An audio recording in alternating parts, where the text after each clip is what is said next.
The homeless monkey.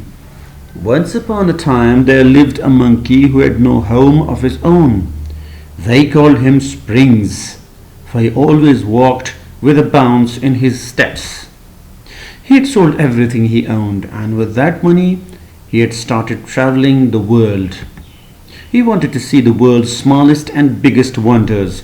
He traveled from village to village, town to town, and offered his services to do work in exchange for food and shelter.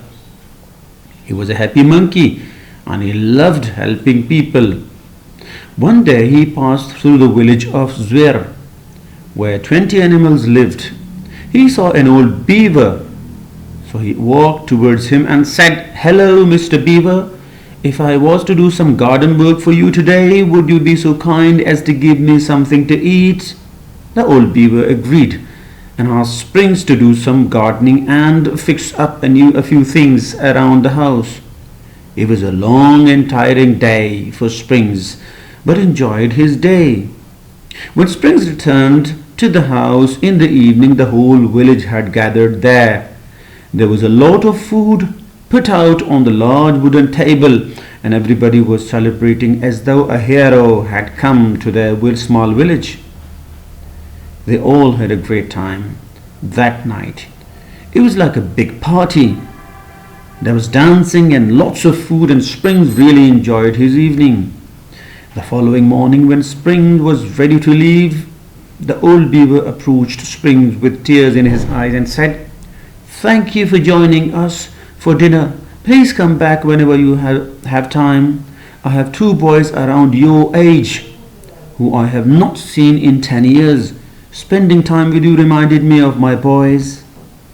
Springs did not know what to do, so he just hugged the beaver just like he would his father and set off on his way with a promise to return one day. Springs had been walking for some time and was tired. He saw two highway robbers who pushed him down and took his bag away.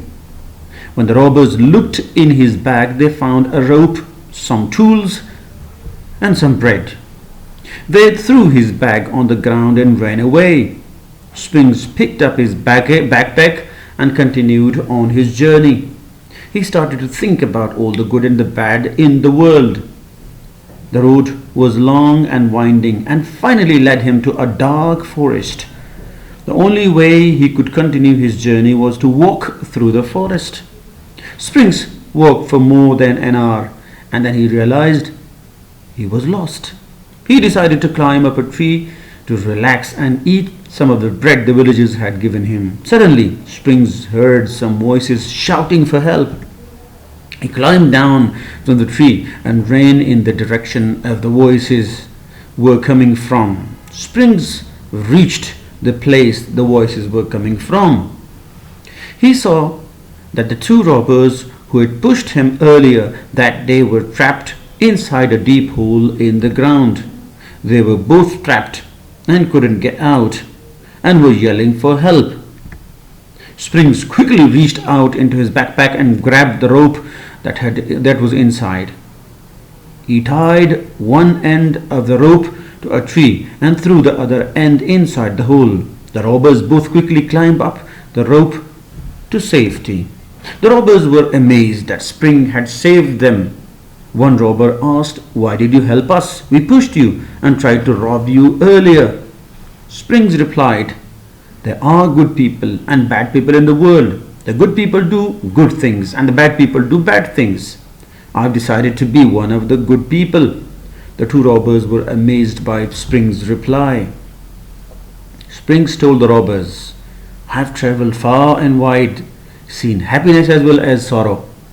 I've met all kinds of people, good and bad, old and young. I've experienced all sorts of bad things, but I've always tried to do only good things."